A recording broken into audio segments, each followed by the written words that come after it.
Well. Good morning, in case someone is already out there. How are you doing? It is Tuesday, and I will try to be more productive than yesterday, which shouldn't be too hard, right?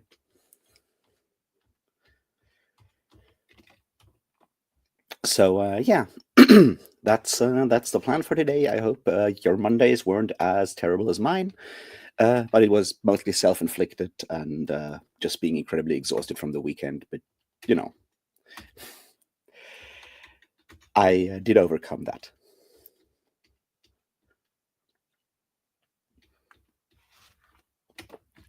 So as usual, we'll do the usual thing. I'll try to, do 45 minutes of maybe writing, but mostly, more productive, other productivity stuff like checking up on my YouTube comments from yesterday, checking up on emails, messages, that stuff. And then also I'll try to write the next part for the Mormonism video. I want to get to that. But, might take a while to get that all formalized, but that's certainly something I'll try to do in the first sprints and then return to the fiction writing project in the second one.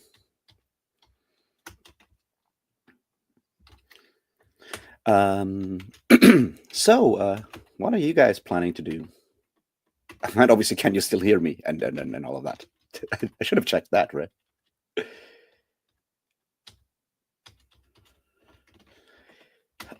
Yeah.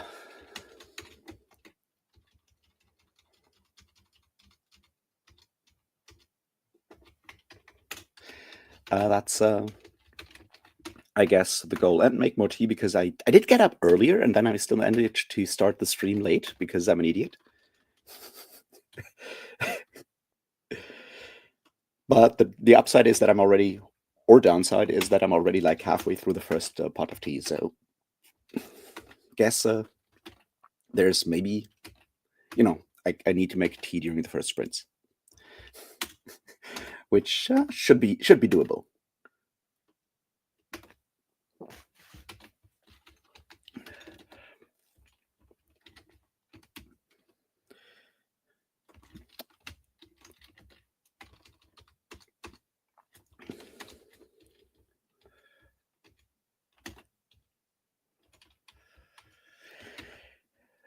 Well,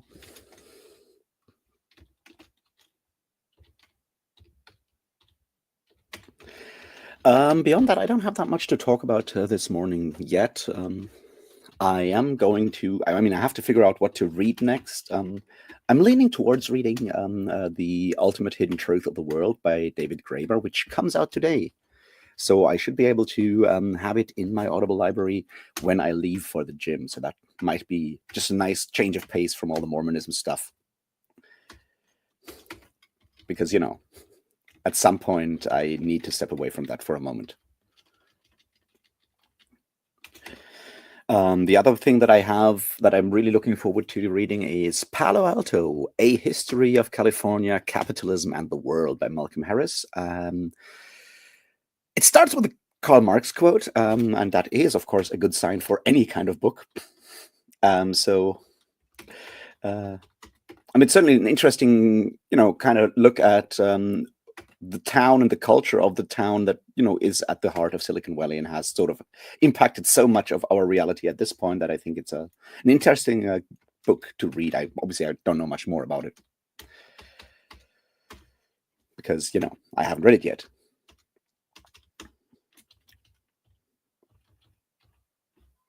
Hey Apollo, good morning. Hey Anna, how are you doing? Yeah, and so I said, like the Palo Alto one sounds like a really interesting book that I want to get to. I also need to finally get started with like Elantris and get that whole Brandon Sanderson thing on the road as well. You can tell I'm stalling. I don't necessarily want to read too much Brandon Sanderson, but I have to. I mean, I forced myself into a situation where I have to. I think that's more realistic, I guess. And of course, the final Last King of Ostenard novel, The Navigator's Children, comes out today as well, I think. For that, I will have to go back and, I mean, not go back, but like actually read the other 3 books in that specific series, because I've only read the first one, The Memories, Sorrow, Thorn, and I've read the sort of bridging novella. I mean, technically it's a novel, but compared to all the other Ted Williams books, like a not even 10-hour audiobook is basically a novella or short story in Ted Williams terms. The Heart of What Was Lost, and I really enjoyed that one. So I'm looking forward to seeing how Williams has updated sort of his writing style from the first from the Dragonbone Chair, which was still very, very much rooted in like Tolkien-esque epic fantasy of the very old school kind of way, and he did certainly add slight levels of grit and violence here and there, and there is actual sex happening, which is something that doesn't necessarily happen in Tolkien. But so I'm Heart of What Was Lost was like very much like basically a war story, and very focused and well done. So maybe I'll enjoy the Last King of Ostenart even more. Who knows? It's certainly something that could happen.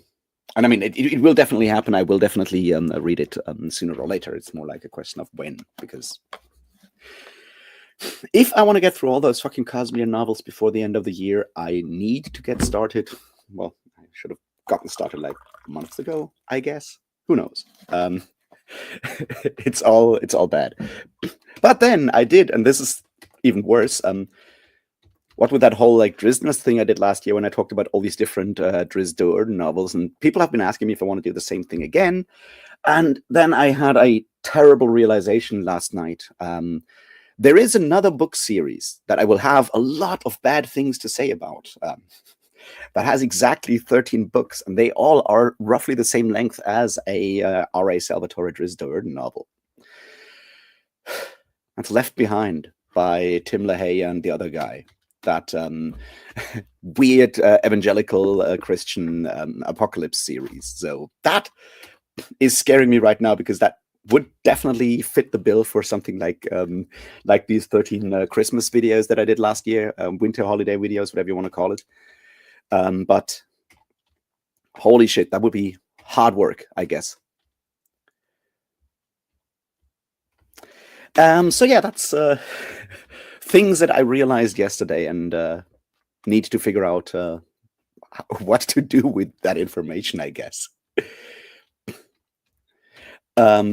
So yeah, that's that. And yeah, I guess I'll spend the first sprint like just going through comments of older bit of videos from yesterday, and all of that stuff, and then trying to structure the first part of the actual Mormonism video. I mean, I've recorded the introduction because I'm trying to explain what I'll do during the video. I think that helps people watching it when they kind of know what to expect and where to go with it. It's since I can't do like really cool edited whatever video essays for all these technical reasons, I figured being upfront about what I do and so forth, explaining the structure makes sense. So I did that. I recorded that over the weekend. And now the first part that I need to talk about is probably the most fun part, because it's, the whole Joseph Smith stuff. And the whole Joseph Smith part of Mormon history is, well, it's certainly the most action-packed. There's a lot of stuff going on, and people get tarred and feathered, and people get shot, and there's action there. It reads more like a classic Western novel than anything else, so that's an interesting approach, I guess. And I need to do that, keep it entertaining, but also explain why it, like how that social sort of environment, that social background of the people of Joseph Smith, of particularly his family, sort of influenced how Mormonism got started and how it was structured in a lot of ways. I think there are important aspects there. And then the idea is to explain that story, tell the historical sort of like part about the founding, and end it with an overview of where Mormon doctrine and church organization and so forth is at the point where Joseph Smith gets shot in the back and in the chest while jumping out of a prison window, which is, the way all prophets should. I shouldn't say that, but you know what I mean. It is definitely one of the better ways for a prophet to end their life. when it comes to at least cinematic effect. So yeah, I guess I need to figure out how to structure that in a reasonable way, and I need to make sure that I get the theological part right. The historical part is fairly easy, and not every single thing matters in that part. I mean, there's biographies if people want to know more, but the other part I need to figure out. The theology part I need to get right, and the sort of like foundation of Mormon culture, because that's like the big part that I'm trying to showcase with the video, is that Mormonism is both a theology and a very specific culture that even people that leave the LDS Church or the Church of Christ or any of the other splinter versions of the larger Mormon movement, all of those people are still part of Mormon culture, and it's very difficult to leave that, especially if you, I guess, live in Utah. And I think that's an important thing to explain or explore, that sort of like the Mormon culture versus the Mormon theology. They do not necessarily always go hand in hand, and yeah, it's a bit of a challenge. Maybe I'm just taking this whole thing way too seriously. I suspect that is the case, but it is what it is.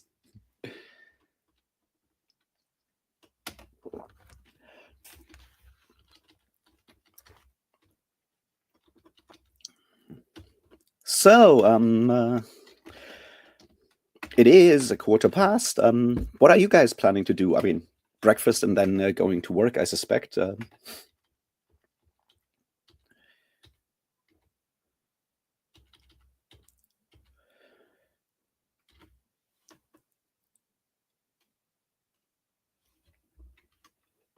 Yeah, I mean, yeah, as I said, I'm still slightly. I'm so stupid, right? I woke up at 7 and I'm like, I got a lot of time. I can, prepare for the sprints and everything. And, and then I just got completely sidetracked and realized it was like 8 a.m. and I still hadn't, even put on a shirt. And I'm like, damn. So I'm trying to find my steps now. We will see.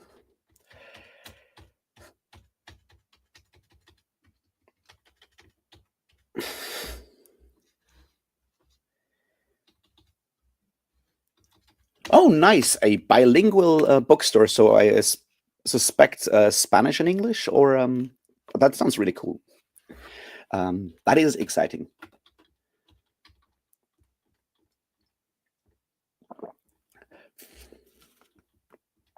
That sounds fun. Well, I mean, the work part probably doesn't sound like it doesn't sound like fun to me, but I hope it's not too bad. And yeah, bookstore opening sounds really cool. All right, let's actually be productive for once. I also have to listen to 2 new albums that I bought yesterday, and then I did rip the because I bought them in physical form. I'm that old, and I did rip the MP3s, so I can also carry them with me. And I need to listen to them now to see if the ripping was successful. So I guess that's what I'll be listening to while being productive. The last year's Blood Ceremony album, The Old Ways Remain, and last year's Grave Pleasures album called Plague Boys, which, yeah, is a weird combination. I'm aware of that.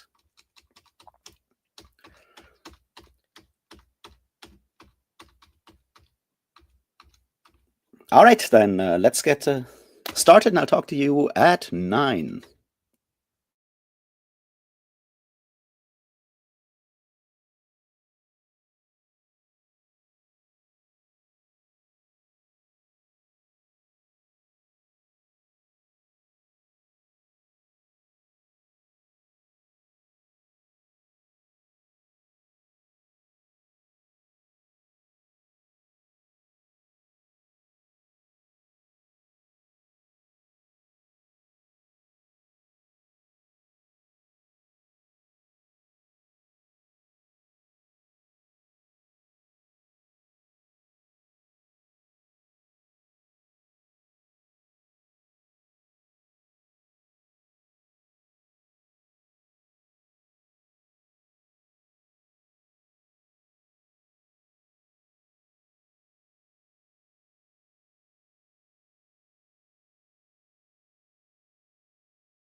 And we are back again. How did you all do? Did you get breakfast done?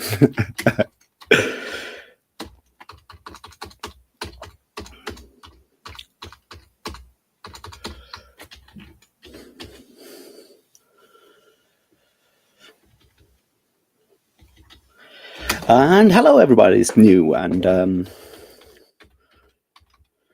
Jel, no, I have not read Food of the Gods by Terence McKenna. I am somewhat interested in it. And I did read High Weirdness by Eric Davis earlier this year, which is a book that looks at Terence McKenna, at Robert Anton Wilson, and at Philip K. Dick, and how their sort of like interest in psychedelia and alternate explanations for the world kind of intersect and influenced each other in a lot of ways. So I am familiar with McKenna, and I am certainly interested, but I have not read that one yet. Certainly something that may or may not happen in the nearish future, though. And hey, Breaking Spines, the writing doesn't go too well. I mean, I didn't get writing done yesterday, and it's something I'm definitely going to go back now with the next sprints. The emails, yeah, I still have to go through more emails. Obviously, it never stops. I'm holding it at the same level right now. Over the weekend, I did go through like a large pile. I mean, I talked about that yesterday, right? But I don't know if you were there yesterday. So I am at 467 unread emails at the moment, and I need to go through those once again and remove sort of like the next step where I'm like, yeah, this stuff is so old, I don't actually need to deal with it anymore. I can just, I don't know, archive it or delete it or whatever. And then I look at the stuff that I still need to get done with, and it just takes a while because it forces me to come back and confront those situations where I obviously very clearly fucked up, and that takes a lot of like mental toll in a way. But so it's going.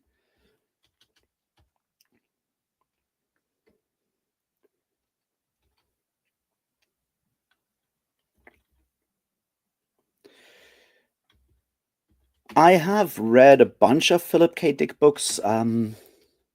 Not nearly enough. It's one of those things that I still need to get more done. For example, I do have all his short stories. They're like Audible had like a collection of like 4 or 5 books collection of Philip K. Dick's complete short stories, and I still haven't made my way through all of that. I have read, obviously the big ones, Do Androids Dream of Electric Sheep? I've read Ubik. I've read Flow My Tears, The Policeman Said. I have read, what's it called? Yeah, of course, Men in the High Castle and 1 or 2 others. But there's so many, like, that man wrote so many books. The thing I really want to get to is obviously the published version of the exegesis of Philip K. Dick. And interestingly enough, Eric Davis, who wrote that High Weirdness book, was part of the team of people that did help edit the current version of the exegesis of Philip K. Dick. So he kind of knows what he's talking about. And that High Weirdness book, I think it was free on Audible. Like, if you have an Audible membership, it is part of the Plus catalog. So if you want some weird sociology, literary criticism, whatever, history, I think he comes from a religious studies, history of religion background originally, and it's a really interesting book. So just saying, it should be free on Audible. I mean, I can still check, I guess. Let me see if it's still free.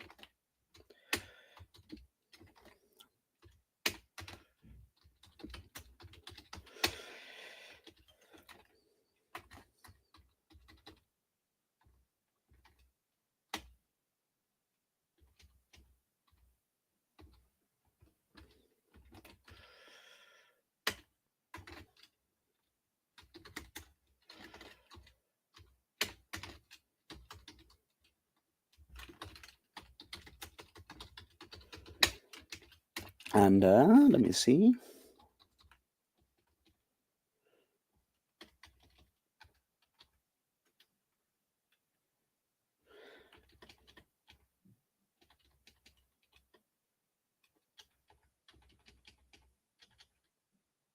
No, it is no longer free. For some reason, they rotated it in and out, but I got to it when it was free, and I was very happy with it.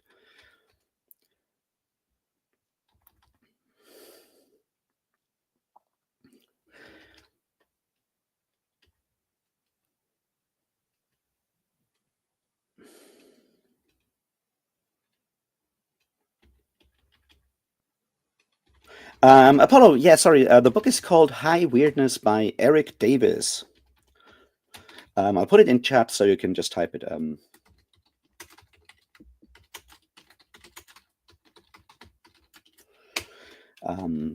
It's Eric with a K, which is why I couldn't find it for a second there. So yeah, I found that one really interesting. Mostly I was reading it because of the Robert Anton Wilson part of it, but it turns out the other two parts are also very interesting and so forth. But to go back to the writing, I think something that I'm currently struggling with, and I think this has broader implications both on me, but also on like how we read fiction. So that's why I'm kind of trying to bring it up. Is that I now have to write the next big part that I sort of like where this is going is about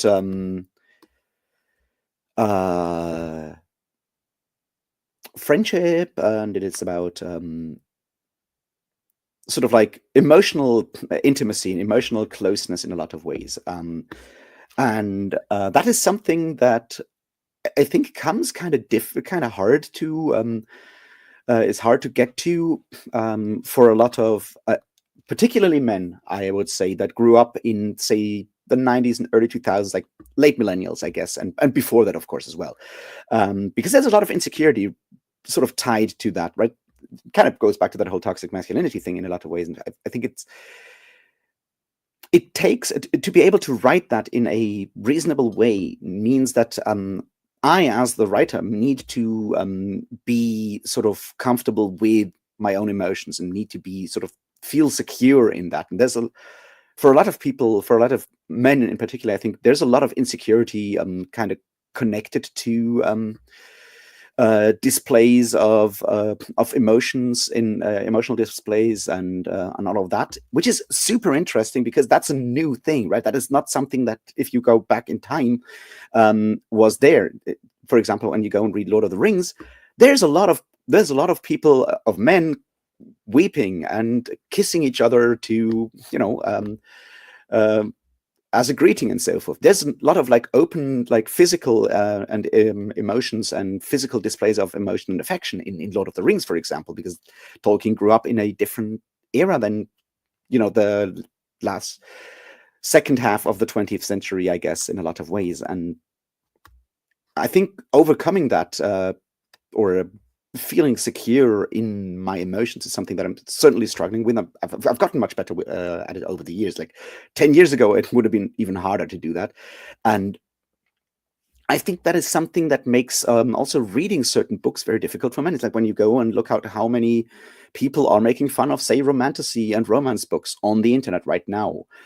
It's all the dudes that are usually sort of in their early 30s and above, and they are usually big fans of gritty grimdark epic fantasy with lots of dudes with swords doing shit, and they make fun of stuff like romantasy. And I think a lot of that is insecurity, is sort of like in a lot of ways where we are uncomfortable reading about displays of emotion, displays of affection, and of course also a, say, less performative or less violent depiction of sexuality. Like when you compare that to, say, the way stuff like pornography still works, right? Which is really so man focused in a lot of ways on the male gaze, and so much focused on almost like athletic performance and nothing else in a lot of ways. And when you compare that to, say, queer erotica and romantasy and so forth, that is not going down that route, I think it makes a lot of men uncomfortable to face up to the idea that sexuality can be something else. And writing about that or reading about that in a way that does sort of go against the stuff that you've learned and internalized over the years can make for very uncomfortable reading, because it it kind of forces you to confront that in yourself. And obviously the easiest way to go about that is to mock it on the internet and make fun of it, which is easy because every time you write something very emotional or very personal, very private, like sexuality and romance and so forth, you as the writer as well become, you are making yourself somewhat vulnerable, because it is about vulnerability, and it's easy to go at that and just like make fun of it and mock it, but it doesn't solve the underlying problem that this is a me problem and not a problem of the writer or the genre in a lot of ways. And I think that's where I'm currently dealing with. And no, I'm not writing a sex scene. I would not do that at the moment. I don't feel comfortable or confident enough in my writing to do that in any way or form. But I think it goes deeper. This whole idea of displays of emotion, ideally like emotional tenderness in a lot of ways, it's very difficult to get at if you were brought up and socialized in a specific way. And I think we see the fallout of that in the way that people are treating romantasy, romance, and less action-focused fantasy and science fiction at the moment. And yeah, that's sort of like something I've been thinking about for a while now. And I think it kind of reflects my struggles with writing this specific form of like, dialogue and interaction between friends.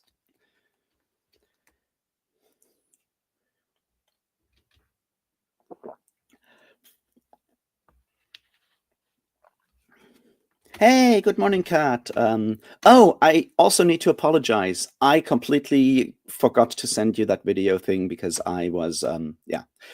The weekend ended up being not me being at home and being productive, but me being at a concert at like 2 p.m. in the afternoon and staying in the pub until like midnight. So I completely lost track of time, and I just remembered earlier this morning, and now I feel really bad. Anyway, I did forget. It was very much on me. I'm sorry.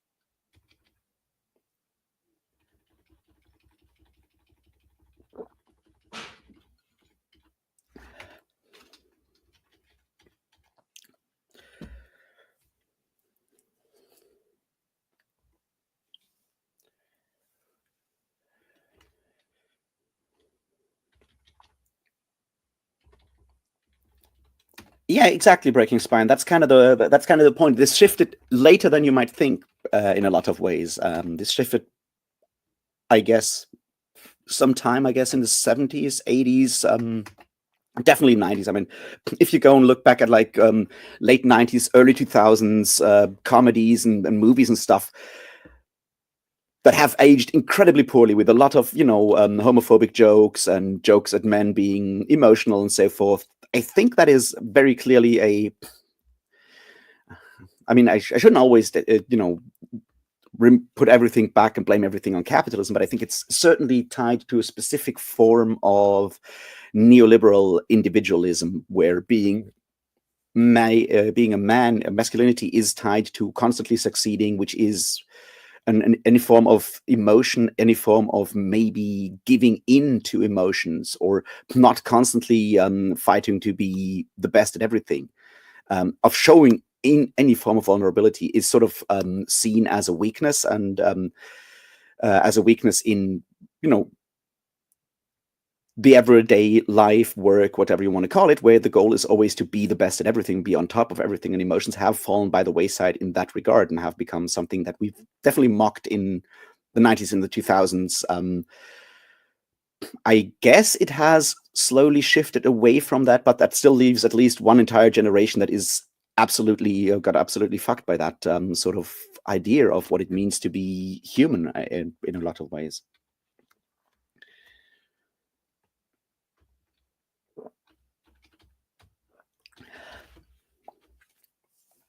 Yeah. Okay. Thanks, Kat. I just still wanted to say, like, I'm sorry because you asked and I said I would do it, and then I fucked up, and I apologize for that. It's makes me somewhat angry at myself, but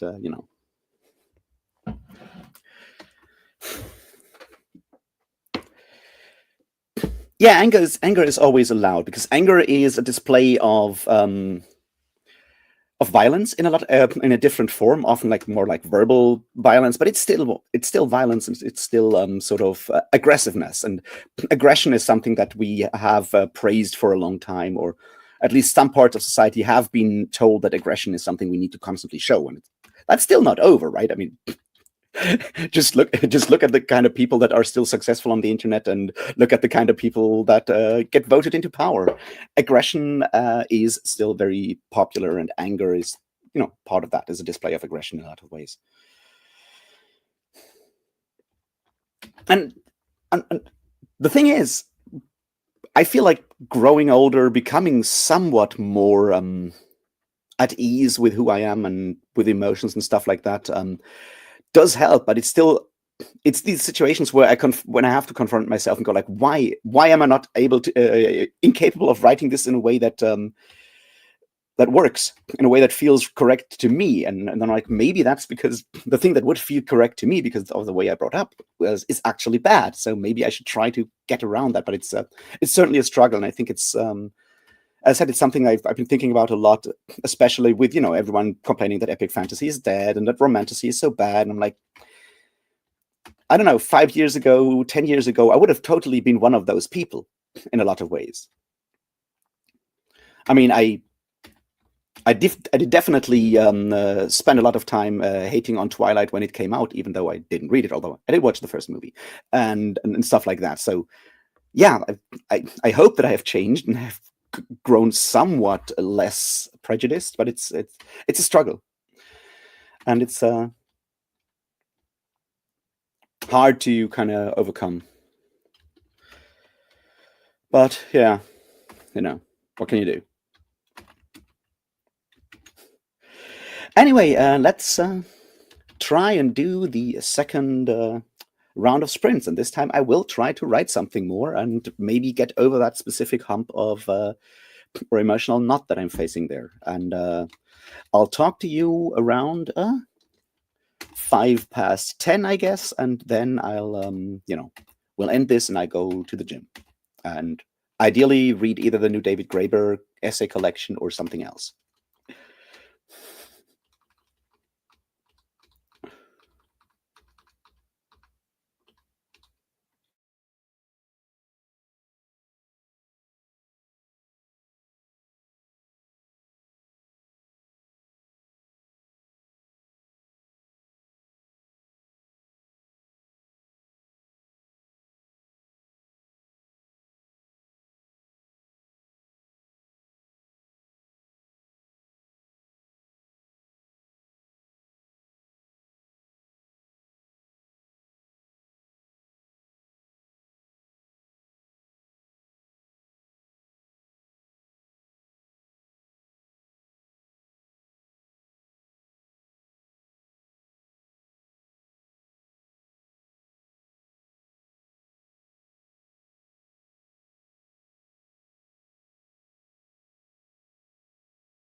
And we are back. I am back at least. So, how did it go? It did not go well for me because, I don't know, my brain is probably still not where it should be for the whole writing thing. I did add a few sentences to maybe move along the scene, and I did obviously do the cop out when I realized that, yeah, I could use, in fact, sort of like at least playful violence to solve the problem for now, and figure out how to get into the more emotional part later. Which may or may not be a good way of doing this, but then again, we are talking about in that scene about teenage boys, so I feel that wrestling might be an option to move forward from this to wherever it has to go. But yeah, as I said, not much, but at least something. It's all I can do at this point. And if I come up with a good idea later during, at the gym or whatever, I can, of course, just continue later today. Maybe tomorrow. I mean, definitely tomorrow. The other thing that I really need to figure out is what to do with sprints in the future, because I'm right now using this StreamYard service. I don't necessarily like it that much, but they have a free option, which I'm currently using, but that has a limit of 20 hours per month. And what with, sprints every morning, I'm going to reach that limit either tomorrow or the day after tomorrow, that being Thursday, either today or Thursday. And Friday, obviously, we can't sprint because I have a doctor's appointment in the morning. So I have time until Monday to solve that problem. They offer a paid version when I, give them money, and then I can stream as much as I want and all of that stuff. But they want like $35 per month for that. And that's a lot of money for a streaming service that I don't necessarily really like that much. They are marketing themselves mostly to, multi-level marketing schemes and all there's a very specific kind of grifter vibe on their platform, with people like Gary Vee as like testimonials and the website and shit like that. I don't like that. So maybe I'll try to figure out how to get OBS set up on my computer over the weekend and just switch to OBS, which allows me to do whatever the fuck I want without having to deal with, any other service. Something is something. Exactly. Then good luck with catching the train, Apollo, and see you tomorrow, I guess.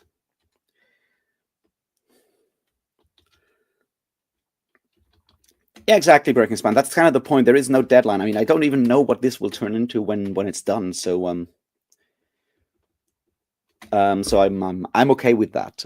As long as I, put down a few words every day just to get sort of like into the habit, I think I'm good.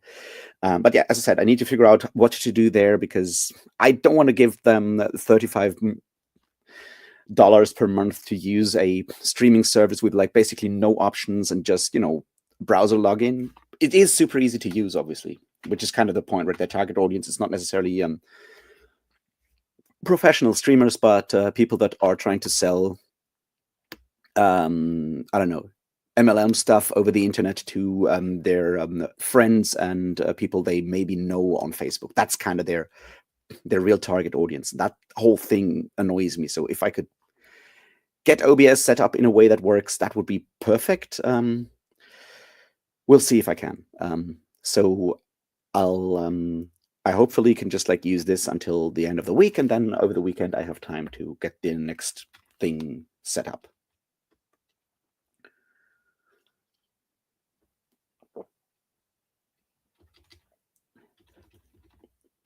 Yeah, obviously, I've played around with OBS before. It is definitely the best thing to use because it's an open source software, which is good. It's free, which is good.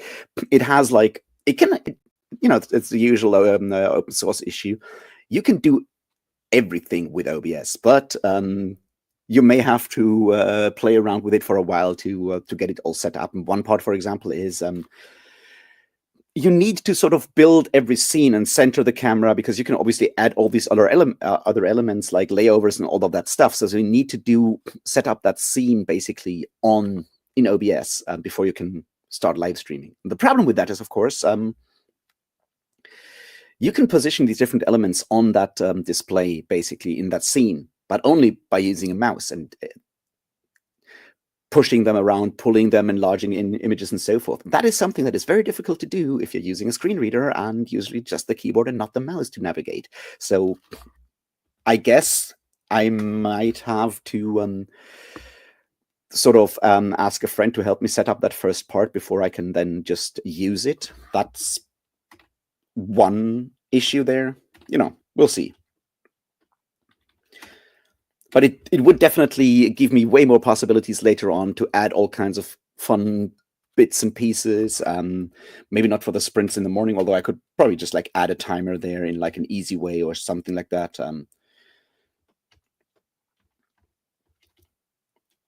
It would give me a lot more freedom, and that's obviously nice. But the learning curve is steep. And one of the issues that people don't necessarily always think about, that I have at least with my ADHD, is if understanding something rationally and then getting it done, like actually getting it done by clicking the buttons and so forth, if there's a huge time difference between those two, it's very easy for me to just give up and be frustrated if stuff takes too long. And I'm worried that setting up OBS is exactly that kind of thing that will take way too long. So yeah, we'll see. But it would definitely feel better to use that. I would feel less dirty than I do while using StreamYard.